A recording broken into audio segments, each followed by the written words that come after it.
When it comes to IQs, Toyota have got a very, very little one.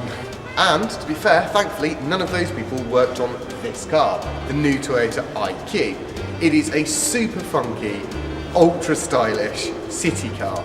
Now, as you'll see from the footage from today's review, I actually drove this to London and back, thus proving that this is a city car, not a motorway car. Very bad for motorways. Very good round town though. Really fun, very easy to manoeuvre, except for one of our cameramen who couldn't actually put it in a bay without parking on top of somebody's door. But really easy to manoeuvre, a lot of fun to drive, and it's kind of quite camp, really. It is quite a gay car, but it is super fun, really, really easy to sort of drive around town.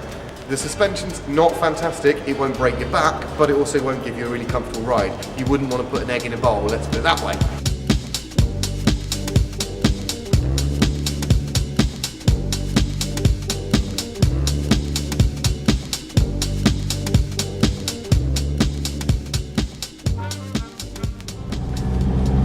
So, it's 7 o'clock in the morning and I'm off to London to go to Olympia for the IPTV World sort of conference thing, really. And what better way to test a brand new car than on the motorway and round town? But what happens if that car just happens to be the Toyota IQ, the world's smallest four-seater car? And it is minute, not that much bigger than a smart car, and with a tiny, tiny 1 litre engine. This is not exactly my first choice for a motorway car, and I'll be perfectly honest, I'm actually terrified doing this, because I've already noticed testing this car that it's a target for every other motorist. Lorries, you're invisible to lorries. They regularly love, they can see you, you're perfect to push around, you're tiny. It's like driving a pram. It's so small. It's not that much bigger than a smart car, as I say, and everybody just loves picking on you. Nobody lets you out. It's just a bit of a pain in the arse, really. And with that tiny little 1 litre engine only producing 69 brake horsepower, 0 to 60 and overtaking, it's going to be a bit of a pain, really.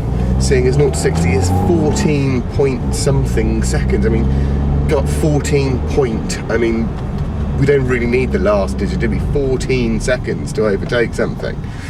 That's an age. But I hold my head up and say that, alright, I'll give it a fair review, because I know that when we get to London, this car will totally and utterly excel itself, because I've been driving it around Cheltenham, and that in itself, it's such a zippy, nippy little car.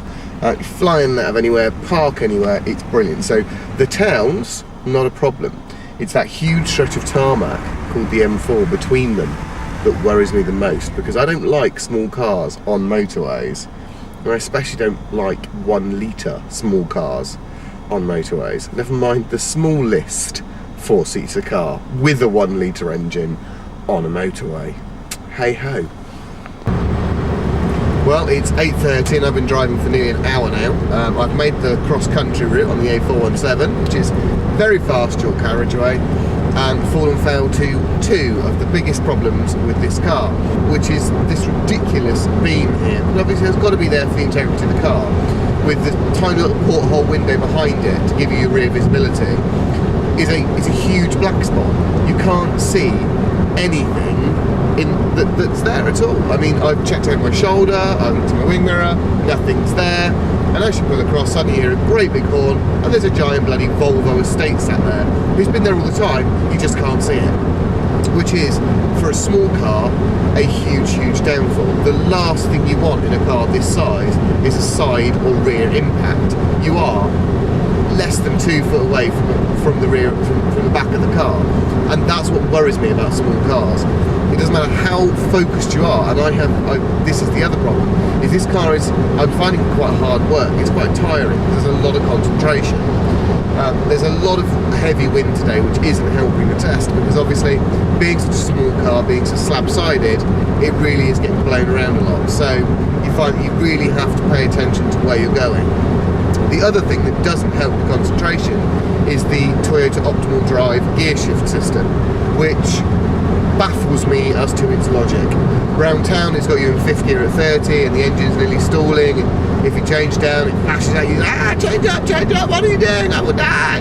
Yet at 70 miles an hour it's got you changing between 4th and 5th like some sort of mad Tetris gotta build the block game. It's just constant and very, very, very irritating. To be in 5th gear at 70 and have the engine be struggling, change down to 4th, to then have the car telling you to change up to 5th, so you change up to 5th, and then straight away it tells you to change down to 4th. Equally, going down hills at sort of 70 miles an hour, and there's a lot of engine noise, so you change up to 5th gear and the car tells you to change down, so you change down. It then tells you to change down into 3rd, which is just, it really isn't good, because it's a tiny little engine on this car. It doesn't need all that extra strain.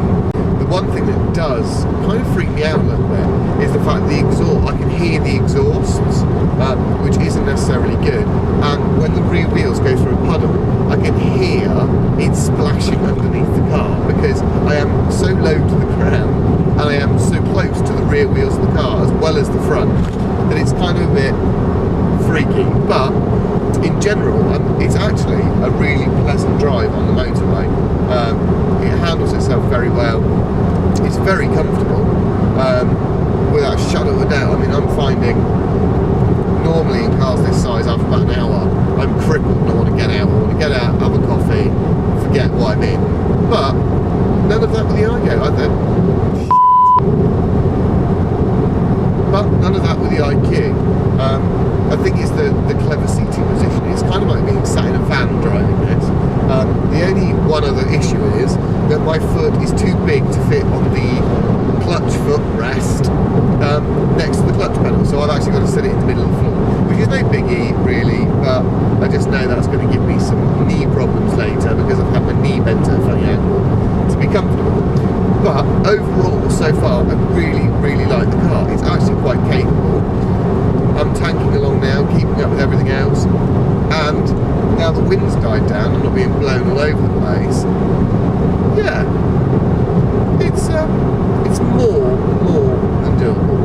It's £10,000, it's got 9 airbags, it's a very, very safe little car, it's designed well, it looks really funky from the outside, and it does come with just about everything you could ever need bar sat nav, which today I do need, but it doesn't have it, and I'm not sure it'd be worth.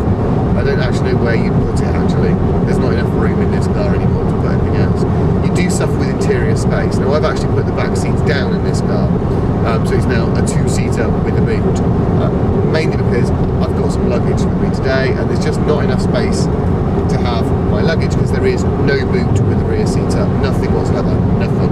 Back of the seat, back door, that's it. But the seat's down, it's actually quite spacious. I've got room in there for throwing a load of stuff in, and even with one seat down, one seat up, so technically making it a 3-seater, there's still enough room for luggage, shopping, etc, etc. So just got to central London, and the IQ, no surprise, has absolutely come alive. This car is fantastic round town. Zipping in and out, I've managed to get where I want to be very, very easily, no complications. The car has handled the journey really well. It's crippled me a little bit,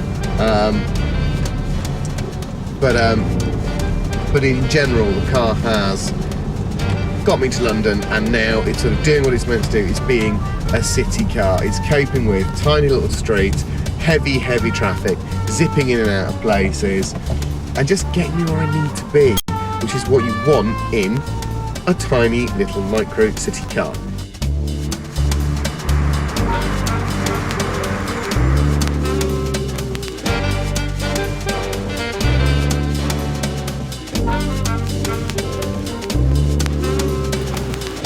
I always thought my IQ was bigger than that. But the one place it does really excel is the fact that it's a 4-seater, and drop those 2 back seats down and you can fit 3 people in it, as long as the driver's not too tall. But drop those back seats down and we've had all manner of things in this car. Everything from wallpaper to shower trays to ladders. It is cavernous on the inside with those rear seats down, making it a really cool, fairly roomy two-seater car with excellent luggage space.